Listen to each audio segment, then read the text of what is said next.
Bismillahirrahmanirrahim, chapter number 10, Input Output. And in this lecture, I am going to discuss what is field width specifier and how we can specify a field width for integer numbers and how we can specify field width for floating point numbers. Field width specifiers को understand करने से पहले देख लेते हैं कि field width क्या होती है.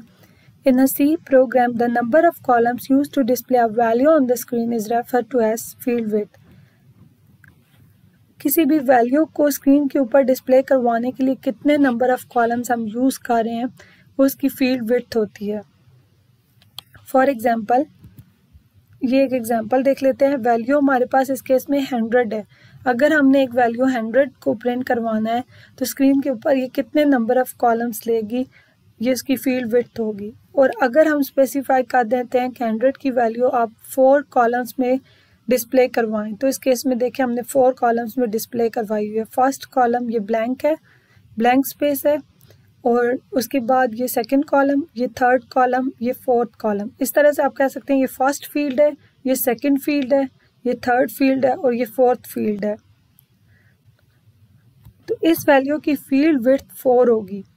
इसी तरह से हम 100 को 3 नंबर ऑफ कॉलम्स में अगर डिस्प्ले करवाएं तो उसकी फील्ड विड्थ 3 होगी.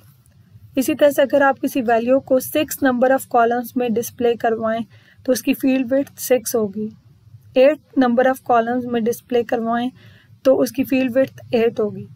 तो जितने नंबर ऑफ कॉलम्स में आप एक वैल्यू को डिस्प्ले करवाते हैं वो फील्ड विड्थ होती है.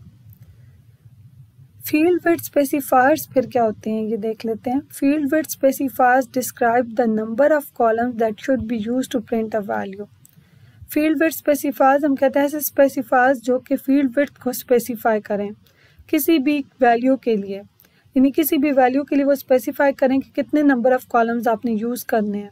फॉर एग्जांपल ये वैल्यू 100 थी और इसके लिए फील्ड विड्थ स्पेसिफायर्स ने स्पेसिफाई किया कि आपने 4 नंबर ऑफ कॉलम्स यूज़ करने हैं इस वैल्यू को प्रिंट करने के लिए. तो हर टाइम ये फिर 4 नंबर ऑफ कॉलम्स में ही प्रिंट होगी.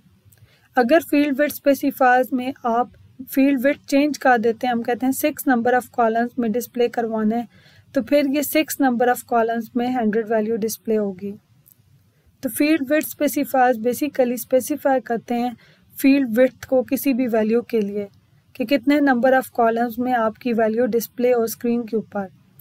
और यहाँ पे स्टूडेंट्स ये जो मैंने फर्स्ट कॉलम में आप देख सकते हैं, अगर आपकी वैल्यू छोटी है फील्ड विड्थ से, यानी कि फील्ड विड्थ मैंने स्पेसिफाई की थी 4 और वैल्यू मेरी 3 डिजिट्स की थी, तो फिर एक्स्ट्रा स्पेस पैड हो जाती है उस वैल्यू से पहले.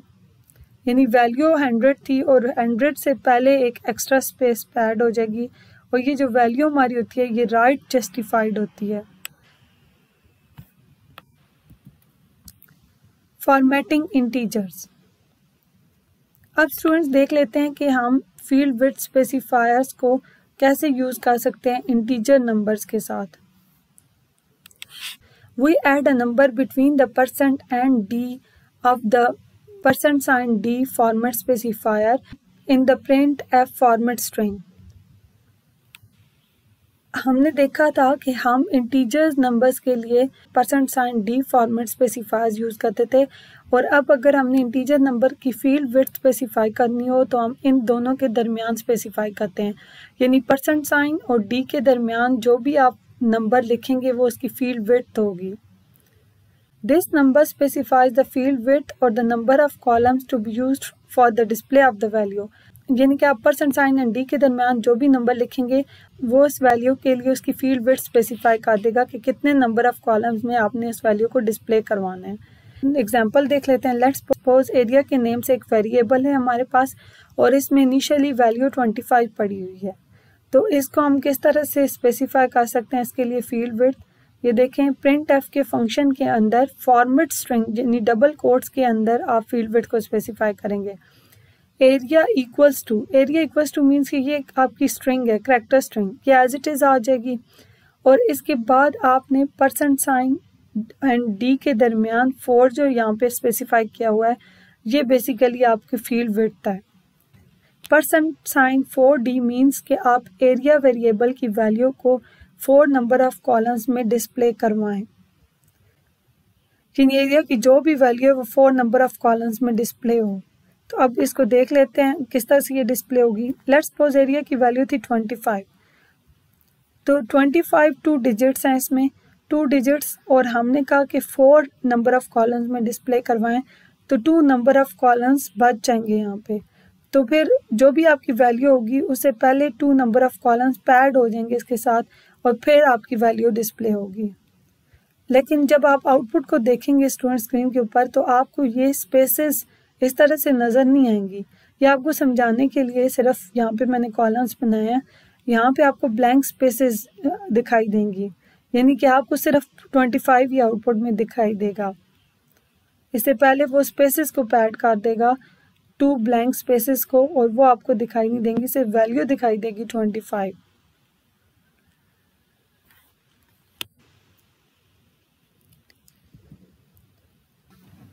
स्टूडेंट्स, ये एक टेबल आपकी बुक से मैंने उठाया जिसमें डिफरेंट वैल्यूज़ बताई गई हैं और डिफरेंट फॉर्मेट स्पेसिफायर्स को यूज़ करके बताया गया कि किस तरह से इनकी आउटपुट डिस्प्ले होगी। ठीक है, तो इनको वन बाय वन अंडरस्टैंड कर लेते हैं। ये डिफरेंट तरह के केसेस हैं, अगर इन सबको आप अंडरस्टैंड कर लेते हैं तो आपको फील्ड विड्थ का कंसेप्ट अच्छे से समझ आ जाएगा कि ये किस तरह से काम करती है। लेट्स सपोज अगर आपकी वैल्यू हो 786 और उसके लिए आपने फॉर्मेट स्पेसिफायर यूज़ किया हुआ है %4D, मीन्स कि आप इस वैल्यू के लिए जिसके 3 डिजिट्स थे, आप कह रहे हैं कि इसको आप 4 कॉलम्स तक डिस्प्ले करवाना चाहते हैं। ये जो वैल्यू 786 ये 4 कॉलम में डिस्प्ले होनी चाहिए, मीन्स के, और वैल्यू के डिजिट्स 3 हैं, तो इट मीन्स कि एक कॉलम जो है आपका बच जाएगा। वो जो कॉलम बच जाएगा उसको कहते हैं हम कि इसमें ब्लैंक स्पेस आ जाएगी, यानी कि वैल्यू राइट जस्टिफाई होगी, एक ब्लैंक स्पेस साथ में ऐड हो जाएगी, यानी वैल्यू से पहले 1 ब्लैंक स्पेस पैड हो जाएगी साथ में। तो अब आउटपुट को देख लेते हैं। ये आउटपुट को देखिए इसी तरह से हुआ है, यानी सबसे पहले आपने 1 ब्लैंक स्पेस पैड की और फिर उसके बाद आपकी वैल्यू 3 कॉलम्स में डिस्प्ले हो रही है। तो टोटल नंबर ऑफ कॉलम्स यहाँ पे 4 है। अगर मैं आपको इसको हाईलाइट करके बता दूं तो ये फर्स्ट कॉलम हो गया, ये सेकंड कॉलम, ये थर्ड कॉलम और ये फोर्थ कॉलम। तो ये देखें आपकी एक वैल्यू 786 किस तरह से 4 कॉलम्स में डिस्प्ले हुई है। इसी तरह से स्टूडेंट्स, अगर आपकी वैल्यू लेट्स सपोज हम कहते हैं कि एक नेगेटिव वैल्यू है, यानी कि साथ माइनस का साइन है वैल्यू के साथ, तो आपने माइनस के साइन के लिए भी कॉलम को स्पेसिफाई करना है, यानी कि अगर आपकी वैल्यू में कोई साइन आता है तो उसके लिए भी वो एक स्पेस लेगा। तो यहाँ पे आपके जो 3 डिजिट्स हैं वैल्यू के और फोर्थ क्या है आपका माइनस साइन, फॉर्मेट स्पेसिफायर में आपने स्पेसिफाई किया %4D, मीन्स कि आप कह रहे हैं कि इस वैल्यू को 4 नंबर ऑफ कॉलम्स में डिस्प्ले करवा दो। तो इस केस में आप देखें एक नंबर के 3 डिजिट्स हैं 786 और साथ में माइनस साइन फोर्थ है, तो मीन्स कि ये 4 नंबर ऑफ कॉलम्स में जाएगी और कोई एक्स्ट्रा स्पेस पैड नहीं होगी साथ में, क्योंकि ये ऑलरेडी फुली उसने कवर कर लिया नंबर ऑफ कॉलम्स को, यानी एक नंबर ऑफ कॉलम 6 के लिए, एक 8 के लिए, एक 7 के लिए और इस तरह से एक माइनस साइन के लिए। तो टोटल नंबर ऑफ कॉलम्स कितने हो गए 4। इस तरह से नेक्स्ट वैल्यू को देखें, वैल्यू हमारे पास वही है 786। फॉर्मेट स्पेसिफायर हमने %5D यूज किया, मीन्स कि आप इसकी फील्ड विड्थ 5 स्पेसिफाई करने का ये मतलब है फील्ड विड्थ 5 मीन्स कि आप 5 नंबर ऑफ कॉलम्स में इस वैल्यू को डिस्प्ले करवाना चाहते हैं। तो वैल्यू के डिजिट्स देखें 786 के डिजिट्स 3 हैं, तो 2 एक्स्ट्रा स्पेसेस पैड हो जाएंगी इस वैल्यू से पहले, क्योंकि वैल्यू आपकी छोटी है फील्ड विड्थ से।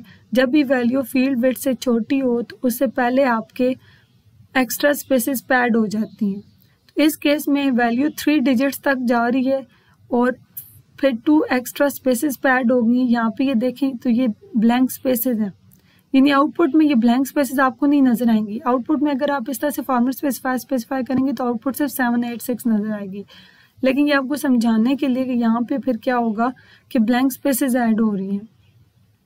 ठीक है, तो 2 ब्लैंक स्पेसेस, देन आपकी वैल्यू 7 थर्ड नंबर पे और इस तरह से 4th नंबर पे 8 और 5th नंबर पे आपकी 6 वैल्यू आएगी। तो ये 5 नंबर ऑफ कॉलम्स हमने यूज किए हैं इसमें।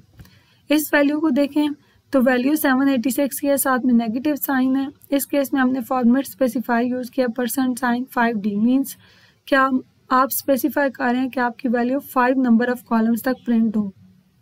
वैल्यू आपकी कहाँ तक जा सकती है, 3 डिजिट्स हैं 7, 8, 6 और एक माइनस का साइन भी, यानी 4 नंबर ऑफ कॉलम्स तक जाएगी और एक कॉलम बच जाएगा तो उसको हम वैल्यू से पहले ब्लैंक स्पेस पे ऐड कर देते हैं। तो यहाँ पे देखिए इसी तरह से हमने किया, एक ब्लैंक स्पेस पे ऐड की और फिर आगे 4 हमारे पास 4 नंबर ऑफ कॉलम्स तक हमारी वैल्यू जा रही है, क्योंकि फर्स्ट कॉलम है ब्लैंक स्पेस के लिए, सेकंड कॉलम है माइनस साइन के लिए, थर्ड कॉलम है 7 के लिए, इसी तरह से फोर्थ कॉलम में 8 के लिए, फिफ्थ कॉलम है 6 के लिए।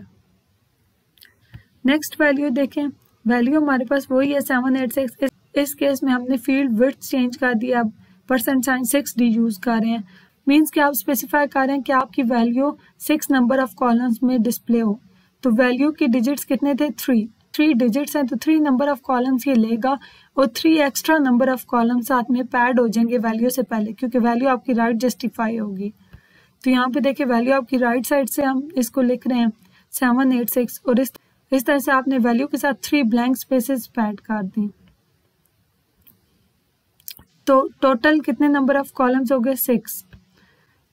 अब देखिए माइनस वैल्यू अगर हो -7, 8, 6 और इसके साथ इसके लिए भी आप फील्ड विड्थ 6 स्पेसिफाई कर रहे हैं, तो इट मीन्स कि ये आप कह रहे हैं कि ये जो वैल्यू है ये 6 कॉलम्स तक डिस्प्ले हो सकती है। तो आपकी वैल्यू 3 डिजिट्स की है और फोर्थ माइनस साइन है, तो ये 4 नंबर ऑफ कॉलम्स लेगी और 2 नंबर ऑफ कॉलम्स आपके बच जाएंगे। तो उन 2 नंबर ऑफ कॉलम्स में हम ब्लैंक स्पेसेस ऐड कर रहे हैं कि आपकी वैल्यू से पहले 2 ब्लैंक स्पेसेस ऐड होंगे इस केस में।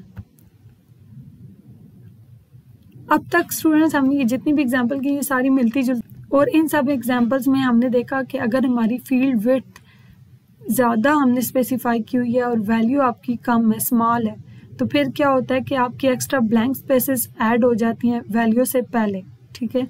लेकिन अगर हम कहते हैं कि हमने जो फील्ड विड्थ स्पेसिफाई की हुई है वो कम है वैल्यू से, तो फिर क्या होगा वो हम देख लेते हैं।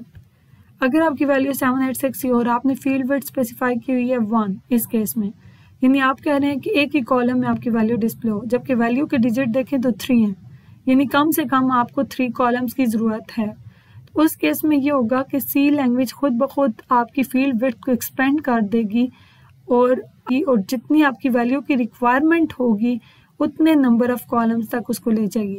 यानी यहाँ पे आपने तो 1 स्पेसिफाई किया, लेकिन इसकी रिक्वायरमेंट थी कि कम से कम आपके पास 3 नंबर ऑफ कॉलम्स हों, तो सी लैंग्वेज में वो खुद ब खुद इसको एक्सपेंड कर देता है फील्ड विड्थ को और इसको 3 नंबर ऑफ कॉलम्स में प्रिंट करेगा।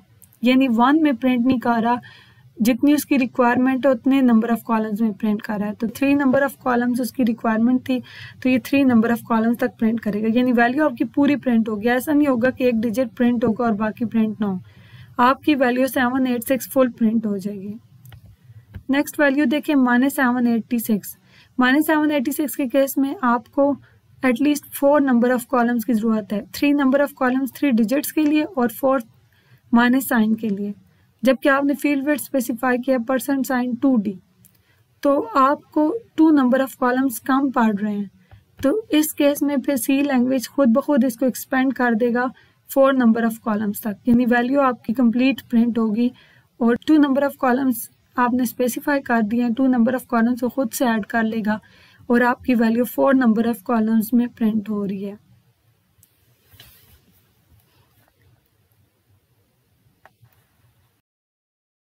तो आज का लेक्चर यहाँ तक था। हम अपने नेक्स्ट लेक्चर में इंशाल्लाह देखेंगे कि हम फील्ड विड्थ स्पेसिफायर्स को किस तरह से यूज़ कर सकते हैं फ्लोटिंग पॉइंट नंबर्स के साथ। अल्लाह हाफिज़।